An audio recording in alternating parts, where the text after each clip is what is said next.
Hello friends, welcome back to my YouTube channel techno art made easy. Friends, आप लोगों की ही choice पे ये आज का वीडियो है मेरा। 20 क्वेश्चंस हैं। कुछ करंट से रिलेटेड हैं, आर्ट की फील्ड से ही, और कुछ जो अभी यूजफुल है आप लोग के एग्जाम के लिए। स्टार्ट करते हैं। फर्स्ट नंबर का क्वेश्चन है हमारा, आर्ट फेयर 2022 की डायरेक्टर हैं। ठीक है, आर्ट फेयर 2022 की डायरेक्टर हैं जगदीप जगपाल, जया अशोकन, आसिफ कमाल, किरण नड्डार। इसमें से बहुत सारे बच्चों का कहना है कि मैडम आप आंसर को हाईलाइट मत किया करिए, बट कुछ बच्चे कहते हैं कि आप आंसर हाईलाइट किया करो। तो दोनों ही मेरे पास कमेंट्स आते हैं, दोनों टाइप के। तो आप लोग की सुविधा के लिए तो वैसे मैंने हाईलाइट कर दिया है कि अगर ऐसे ही देख के नोट्स बनाने हैं तो आप बना सकते हो। मैं कोशिश करूंगी, कुछ में जो ये क्वेश्चंस हैं, जो नए नए क्वेश्चन हैं, उसके लिए मैंने हाईलाइट कर दिया है, और जो कुछ अब अलग से भी और क्वेश्चंस आएंगे उस पे मैं हाईलाइट नहीं करूंगी, और आप मेरे साथ ही उस पेपर को सॉल्व करेंगे। ठीक है, आप लोग अपने नोट्स बना सकते हो, इसलिए मैंने अभी यहाँ पे हाईलाइट कर दिया है। अदरवाइज आप ऐसे भी इसको पढ़ सकते हो। आर्ट फेयर 2022 की डायरेक्टर हैं, तो आर्ट फेयर 2022 की डायरेक्टर है हमारी जया अशोकन। आर्ट फेयर बहुत फेमस हमारा आर्ट समिट होता है, और जो हर साल ही होता है। कहाँ पे होता है ये? दिल्ली में। ठीक है, दिल्ली में ओखला ग्राउंड है, वहां पे होता है। तो ये इंपॉर्टेंट है, आर्ट फेयर से रिलेटेड क्वेश्चन आए हैं हमेशा।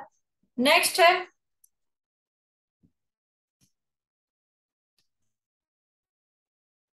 मीनाक्षी लेखी हैं। मीनाक्षी लेखी कौन है? तो मीनाक्षी लेखी इस समय हमारी minister of state for culture और minister of state for external affair दोनों ही हैं ये।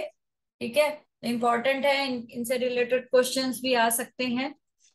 नेक्स्ट है, एक कलाकार के शोध ने रेजिना कनाडा में मैकेंजी आर्ट गैलरी को 18वीं शताब्दी की पत्थर की मूर्ति को वापस करने के लिए प्रेरित किया है।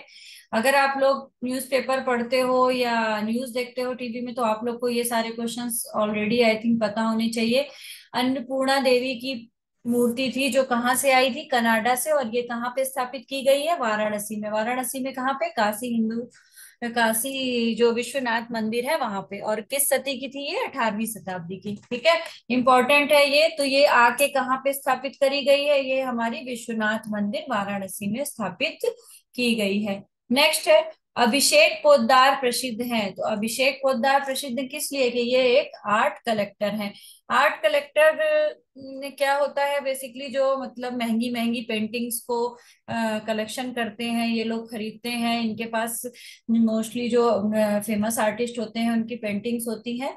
तो ये एज अ आर्ट कलेक्टर के रूप में जाने जाते हैं। तो जिसमें से इस समय सबसे ज्यादा नाम जिनका आ रहा है वो है अभिषेक पोद्दार। ठीक है, नेक्स्ट है, सोथबीज इंडिया के प्रबंध निदेशक कौन है? सोथबीज आप लोग को पता होगा, एक ये इंडस्ट्री है। बेसिकली ये क्या होती है, जो पेंटिंग्स होती हैं आर्टिस्ट की महंगी महंगी, उनको ये सेल करते हैं और बाई करते हैं। ठीक है, इस इंडस्ट्री के मतलब ये न्यूयॉर्क में है इसका वो मतलब हेडक्वार्टर। और इंडिया के इसके प्रबंध निदेशक कौन है इस समय? गौरव भाटिया। ठीक है, इससे ज्यादा आपको इसके बारे में पढ़ना नहीं है, बस मेन मेन ये चीजें हैं जो आप एक बार देख सकते हो। नेक्स्ट है, सदाशिव वसंतराव गोराक्षकर के लिए जाने जाते हैं। ठीक है, ये नाम है, ये है एक आर्ट क्रिटिक। ठीक है, ये है एक आर्ट क्रिटिक। और ये किस लिए भी इनका ये कहा जाता है, जो छत्रपति शिवाजी महाराज वास्तु संग्रहालय है मुंबई में, उसके ये डायरेक्टर भी रहे हैं। ठीक है, अगर ऐसे पूछता है तो भी हमें नाम पता है। नेक्स्ट है, foundation of Indian contemporary art के निदेशक कौन है? ठीक है, शॉर्ट नेम है FICA, फीका। के निदेशक कौन है? Foundation of Indian contemporary art, ये है विद्या शिवा दास। अब पेपर का पैटर्न चेंज हुआ है, इसलिए इस टाइप के क्वेश्चन भी हमें पढ़ने पड़ रहे हैं, क्योंकि बहुत सारे जो पहले के पेपर हम लोग देखते चले आ रहे हैं, जो TGT PGT के आते थे, और भी उसमें इस टाइप के क्वेश्चन नहीं आते थे। बट अब हमें थोड़ा सा करंट के भी पेपर में मतलब कुछ कुछ क्वेश्चन आ जाते हैं, तो इसलिए थोड़ा सा अवेयर होना पड़ेगा और भी उससे रिलेटेड। अगर कोई भी क्वेश्चन अलग से आ जाता है, बट हमें हमने जितना ज्यादा से ज्यादा पढ़ रखा है तो हमारे लिए आसानी रहती है। इन क्वेश्चंस को कोई रटना नहीं होता है, इनको बस एक बार रीडिंग लगानी होती है, foundation of Indian contemporary art. जैसे ही दिमाग ऑप्शन में विद्या शिवादास दिखा, अपने आप ही क्लिक हो जाता है, इसको कोई रटने की जरूरत नहीं होती बार बार कि हाँ ये यही है, विद्या शिवादास ही है। ठीक है, तो इस टाइप के क्वेश्चन को बस रीडिंग लगाते रहो आप लोग, जो अपनी रेगुलर पढ़ाई करते हो उसमें बस एक बार इनको देखना होता है। और इनके नाम में कोई कंफ्यूजन नहीं है कि इनके जैसे चार नाम और होंगे, तो बस आप अपने नोट्स बना लो। नेक्स्ट है, 2021 में भारतीय कला में उच्चतम मूल्य का एक नया रिकॉर्ड बनाए हुए मूर्तवादी कलाकार थे। ठीक है, ये थे हमारे वीएस गायतोड़े। वीएस गायतोड़े के बारे में आप लोग को पता होगा, बहुत फेमस अमूर्तवादी चित्रकार थे ये लैंडस्केप पेंटिंग बहुत अच्छी बनाते थे, जिसमें कि बेसिकली ये अमूर्त चित्रों के लिए फेमस थे। और अभी जब तक ये जीवित रहे, कहते हैं, तब तो इतनी इनकी पेंटिंग्स नहीं बिकी, बट मरने के बाद इनकी पेंटिंग्स, जो अभी रिसेंट में ही 2021 में ही एक पेंटिंग इनकी बिकी है 39.98 करोड़ की, और ये एक लैंडस्केप ही था। तो कौन से आर्टिस्ट है? वीएस गायतोड़े। ठीक है, अगर अमूर्तवादी कलाकार पूछा है तो कौन है? वीएस गायतोड़े। नेक्स्ट है, भारत का पहला ओपन एयर सार्वजनिक कला जिला है। ठीक है, तो भारत का पहला ओपन एयर सार्वजनिक कला जिला कौन सा है? दिल्ली। यहाँ पे क्या है, स्ट्रीट्स और जो लोधी रोड के पास बहुत सी वॉल्स पे बड़ी बड़ी सी पेंटिंग्स और बड़े बड़े से चित्र बनाए गए हैं, जिससे कि ये बहुत खूबसूरत भी लगता है। तो सबसे पहला ओपन एयर सार्वजनिक जिला कहलाया दिल्ली। नेक्स्ट है, पीडीएएफ की स्थापना 2014 में किसने किया? ठीक है, पीडीएएफ जो ये इसका फुल फॉर्म है, प्रफुल्ल धनकर आर्ट फाउंडेशन। ठीक है, ये एक आर्ट फाउंडेशन है जो किसने, दिलीप धनकर ने अपनी वाइफ, उनकी वाइफ थी प्रफुल्ल उनके नाम पे इसको स्टार्ट किया था 2014 में। ठीक है, ये यंग आर्टिस्ट को बहुत ज्यादा मतलब अप्रिशिएट और उसको आगे बढ़ाने के लिए एक बेसिकली उन्होंने स्थापना करी थी इसकी। तो क्या है, ये किसने करी थी? दिलीप धनकर ने। नेक्स्ट है, the making of modern Indian art and Buddha to Krishna लेखक कौन है? ये बुक है, इस बुक के लेखक कौन है? यशोधर डालमिया। ठीक है, इंपॉर्टेंट है यशोधर डालमिया, इनकी और भी बुक्स देख लीजिएगा आप लोग। नेक्स्ट है, डोर्स सीरीज के लिए कौन प्रसिद्ध है? तो डोर्स सीरीज के लिए प्रसिद्ध है, तमिलनाडु के आर्टिस्ट हैं के आर संथानन कृष्णन। ठीक है, के आर संथानन कृष्णन, इनकी बहुत जो पेंटिंग्स है उसमें डोर सीरीज सबसे ज्यादा फेमस है। डोर सीरीज में आपको दिखाती हूँ।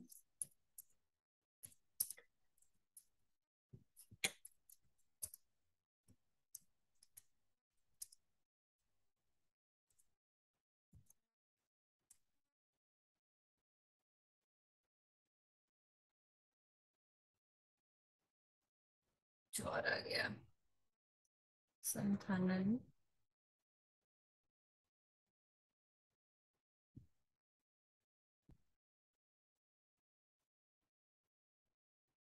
ठीक है, ये है, और ये इस टाइप से डोर पेंटिंग्स देखिए, इनकी ये सीरीज है। ठीक है, ये देखिए। ठीक है, सारे ही पेंटिंग्स में मोस्टली देखिए डोर ही बने हैं। ठीक, कहाँ के हैं ये? तमिलनाडु के। ठीक है, ये देखिए, एक ये भी है। ठीक है,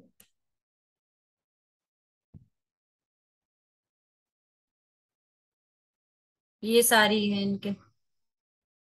तो याद रहेगा ना, एक बार पेंटिंग देखने से और ज्यादा क्लियर रहता है, इतने वाइब्रेंट कलर यूज करते हैं, देखिए सारे डार्क कलर हैं इसमें।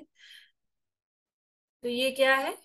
Dark dark colour, vibrant colour use किए हैं। और क्या है? Door series. ठीक है, जैसे उनकी अतुल डोडिया की हम लोगों ने पढ़ी थी ना, सटर सीरीज, ऐसे ही इनकी कौन सी है? Door series. क्या नाम है इनका? के आर संथानन कृष्णन। ठीक है, नेक्स्ट है, कला समीक्षकों और प्रशंसकों के बीच वे मास्टर ऑफ क्रॉस हैचिंग के रूप में जाने जाते थे। तो मास्टर ऑफ क्रॉस हैचिंग के रूप में जाने जाते थे अशोक भौमिक। अशोक भौमिक क्या थे? ये भी एक आर्टिस्ट और उसके साथ साथ ये एक राइटर भी थे। इन्होंने बुक्स भी लिखी, जिसमें हुसैन के बहाने बुक, अभी लास्ट टाइम ही मुझे याद है शायद टीजीटी में ये क्वेश्चन पूछा गया था। हुसैन के बहाने किसकी किताब है ये? अशोक भौमिक। ठीक है, नेक्स्ट है, प्रसिद्ध वास्तुकार राम शर्मा और मूर्तिकार शंकु चौधरी द्वारा 1972 एशिया व्यापार मेले के लिए डिजाइन किया गया विलेज कॉम्प्लेक्स स्थित है। तो ये कहाँ पर स्थित है? न्यू दिल्ली में है, नेशनल क्राफ्ट म्यूजियम एंड हस्तकला एकेडमी। ठीक है। नेक्स्ट, इंदिरा गांधी राष्ट्रीय कला केंद्र की स्थापना हुई थी। इंपॉर्टेंट है ये, आईजीएनसीए का शॉर्ट नेम है। कई बार अगर आईजीएनसीए आता है तो कंफ्यूज नहीं होना, इंदिरा गांधी राष्ट्रीय कला केंद्र है। ये कहाँ पे है? इसके जो मेन ऑफ इसका है रीजनल, वो है हमारा नई दिल्ली में। ठीक है। कब स्थापित हुआ था? 1987 में। और इसके अलावा इसके जैसे वाराणसी में भी इसका ऑफिस है, और गोवा में है, शायद पौंडीचेरी में है, त्रिशूर में है, बेंगलोर में है। ठीक है। तो इन सब जगह इसके रीजनल मतलब जो वो होते हैं रीजनल ऑफिस होते हैं, अलग अलग हैं सब जगह। इसका अलग अलग उसके मतलब, तो जैसे कल्चरल है तो कहीं कहीं पे लिटरेचर से, कहीं पे इसके आर्ट फॉर्म को लेके अलग अलग डिपार्टमेंट भी बने हैं। ठीक है। तो राष्ट्रीय इंदिरा गांधी राष्ट्रीय कला केंद्र कहाँ पर है? इसका मेन ऑफिस है न्यू दिल्ली में। नेक्स्ट है वर्ल्ड आर्टिस्ट डे। इंपॉर्टेंट है, वर्ल्ड आर्टिस्ट डे, राष्ट्रीय कला दिवस मनाया जाता है, ये हमारा मनाया जाता है 25 अक्टूबर। ठीक है।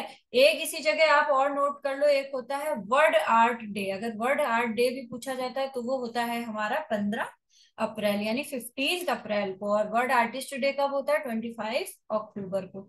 नेक्स्ट है आर्ट हेरिटेज गैलरी कहाँ पर स्थित है? तो आर्ट हेरिटेज गैलरी हमारी है न्यू दिल्ली पे। ठीक है। नेक्स्ट है इंडिया आर्ट फेयर 2022 कब आयोजित किया गया था? तो India art fair mostly Feb में ही आयोजित किया जाता है, बट इस बार कब आयोजित हुआ था? ये 28 अप्रैल से 1 मई में। ठीक है। नेक्स्ट अपकमिंग भी आप पढ़ लेना एक बार कि 2023 का कब आयोजित किया जा रहा है। वैसे तो फरवरी में ही है, मुझे एग्जैक्टली डेट नहीं याद है। नेक्स्ट है Olympics of contemporary art world. बहुत अच्छा क्वेश्चन है। Olympics of contemporary art world किसे कहा जाता है? ठीक है। तो बिनाले आप लोगों ने पढ़े होंगे, आर्ट के जो बिनाले होते हैं, जिसमें कि वेनिस बिनाले जो है वो आर्ट का ओलंपिक कहा जाता है। ठीक है। जैसे ओलंपिक होते हैं स्पोर्ट्स के, वैसे ओलंपिक ऑफ कंटेम्प्रेरी आर्ट क्या कहा जाता है? वेनिस बिनाले। नेक्स्ट है आर्ट थेरेपी शब्द सर्वप्रथम किसने प्रयोग किया था? आप जैसे अलग अलग थेरेपी होती है ना, म्यूजिक की भी थेरेपी होती है, आपने पढ़ा होगा ऐसी जो जैसे जब कोई बीमार होता है तो कहते हैं उसको लाइट म्यूजिक सुनाओ तो वो उसको अच्छा लगता है, ऐसी आर्ट थेरेपी है। ठीक है। आर्ट थेरेपी एड्रियन हिल, इन्होंने इसका सर्वप्रथम यूज किया था आर्ट थेरेपी शब्द का। ठीक है। जो आर्ट के जरिए अलग अलग बीमारियों को थोड़े बहुत, मतलब जैसे कई बार ये होता है कि किसी बहुत से जेलों में भी कहते हैं कि जो कैदी वगैरह होते हैं उनसे कला के कार्य मतलब कराए जाते हैं, या कारपेट बनवाई जाती है, या कुछ टेक्सटाइल से रिलेटेड काम कराए जाते हैं। तो इस टाइप से भी होता है, तो ये आ जाता है आर्ट थेरेपी में। बट हम क्या पढ़ रहे हैं यहाँ पे? आर्ट थेरेपी सब सर्वप्रथम किसने प्रयोग किया था? तो एड्रियन हिल ने। ठीक है फ्रेंड्स, तो आज ये थे हमारे 20 क्वेश्चंस। आई होप आपको ये क्वेश्चंस अच्छे और इंटरेस्टिंग लगे होंगे। बहुत सारे बच्चों के कमेंट्स आते रहते हैं कि पीजीटी की तैयारी करनी है और कंटेम्प्रेरी आर्ट से रिलेटेड बनाइए। कोई कहता है मैडम टेक वो वास्तुकला से संबंधित क्वेश्चन बनाइए, कोई कहता है कि वो वेस्टर्न आर्ट से रिलेटेड क्वेश्चन बनाइए। तो फ्रेंड्स, आपके लिए एक बात कहूंगी कि आप लोग जितना ज्यादा से ज्यादा नोट्स बना के पढ़ रहे हो, अच्छे से अच्छी बुक्स पढ़ रहे हो, वो आप लोग के लिए बहुत यूजफुल है। सारे ही क्वेश्चंस इंपॉर्टेंट होते हैं जो हम अभी, मतलब जैसे आप इस चैनल से जुड़े हो, ऐसे आप बहुत से अलग अलग चैनल से भी जुड़े हो। तो जितना आपको ज्यादा से ज्यादा मैटर मिल रहा है, मैं आपसे कहूंगी आप उसके नोट्स बनाओ, अच्छी बुक्स खरीद के जो पढ़ रहे हो वो बहुत अच्छा है, अपनी बराबर प्रैक्टिस करते रहो। पुराने जितने पेपर हैं वो तो सॉल्व करने ही करने हैं, बट अभी इधर 2-3 साल के जो पेपर हैं वो मोस्ट इम्पोर्टेंट इसलिए हैं क्योंकि पेपर का पैटर्न अब थोड़ा सा चेंज हो गया है। पहले जितना इजी और इतना आसान पेपर आता था, अब उतना आसान पेपर नहीं आता है, क्योंकि इसीलिए मेरिट भी बहुत हाई जाती है, कंपटीशन थोड़ा सा टफ है। बट अगर हम अपनी कंसंट्रेट होके एक डेली पढ़ाई कर रहे हैं, इसी चीज को, क्वेश्चन का पैटर्न समझ रहे हैं, कैसे कैसे क्वेश्चन आ रहे हैं, तो हमारे लिए यूजफुल रहता है। और मैं कोशिश करूंगी कि आप लोग के लिए अलग अलग टाइप से ऐसे ही क्वेश्चंस लेके आए जिससे आप लोग की हेल्प हो सके, क्योंकि ऐसा नहीं होता है कि एज इट इज वैसे ही कुछ पेपर आ जाएगा कि हमने बताया और वैसा आ जाएगा, बट उसमें से अगर आपके कुछ क्वेश्चंस भी अगर उससे रिलेटेड आ गए, या मैं कुछ बोल रही हूँ और उससे रिलेटेड आप लोगों ने ही उससे कुछ अलग से पढ़ लिया अपने नोट्स बना के, तो आप लोग के लिए हेल्पफुल रहता है। मे बी अभी जैसे मैंने बताया वेनिस बिनाले की जगह आपने सोचा चलो मैं इंडियन आर्ट फेयर भी पढ़ लूं, वर्ल्ड आर्ट फेयर भी, कुछ दो तीन क्वेश्चन और मिल गया और उसको नोट डाउन कर लिया, तो आपके वो अच्छे नोट्स बन जाते हैं। कोई भी एक पर्टिकुलर बुक बताना कि ये बुक ले लो या ये बुक ले लो, आपको कई बुक से पढ़ना पड़ेगा। बुक्स ऐसी होनी चाहिए जिसका मैटर एकदम सही हो, ऐसा नहीं है कि बुक्स में कुछ गलत लिखा और आपने गलत पढ़ लिया। ठीक है, तो ये सारी चीजें एक बार क्रॉस चेक करना जरूरी है। और आप लोग के लिए टाइम टू टाइम मैं ऐसे ही क्वेश्चंस लेके आऊंगी। फिर कोशिश करेंगे, कभी हम वास्तुकला पढ़ेंगे तो कभी हम इंडियन कंटेम्प्रेरी आर्ट से रिलेटेड पढ़ेंगे। एक इंटरेस्टिंग बात और है कि अब कुछ क्वेश्चन या कुछ जो टॉपिक हम पढ़ेंगे वो पर्टिकुलर एक पेंटिंग या पर्टिकुलर एक स्कल्पचर पे हम पढ़ेंगे। ठीक है, जिससे उसके नोट्स बनाने आपको आसान रहेंगे। अगर मैंने कोई स्कल्पचर बताया या कोई पेंटिंग बताई, उसके सारे नोट्स आप बनाओगे, वो आप लोग के लिए यूजफुल रहेगा। मैं कोशिश करूंगी जो ज्यादा से ज्यादा चीजें आती हैं जिससे, या जो पेंटिंग ज्यादा पूछी जाती है वो सबके लिए यूजफुल है, या वो टीजीटी वालों के लिए, पीजीटी वालों के लिए, और साथ में जो यूजीसी नेट की तैयारी कर रहे हैं उनके लिए बहुत यूजफुल है। तो आप लोग इस चीज के लिए अब रेडी हो जाओ। मैं नेक्स्ट जो वीडियोस लाऊंगी, आप मुझे कमेंट्स करके भी बता सकते हो। अगर ये सीरीज मेरी आपको पसंद आएगी तो मैं इसको कंटिन्यू करूंगी, अदरवाइज फिर हम किसी दूसरे तरीके से पढ़ेंगे। बट अभी नेक्स्ट जो अब हम पढ़ेंगे वो हम एक एक स्कल्पचर या एक एक पेंटिंग के बारे में डिटेल में पढ़ेंगे। आई होप आपको वीडियो पसंद आया होगा। इससे रिलेटेड अगर कोई भी क्वेश्चन हो, कोई क्वेरी हो, तो आप मुझे कमेंट्स करके पूछ सकते हैं। मिलते हैं अब अपने नेक्स्ट वीडियो में, तब तक के लिए बाय बाय।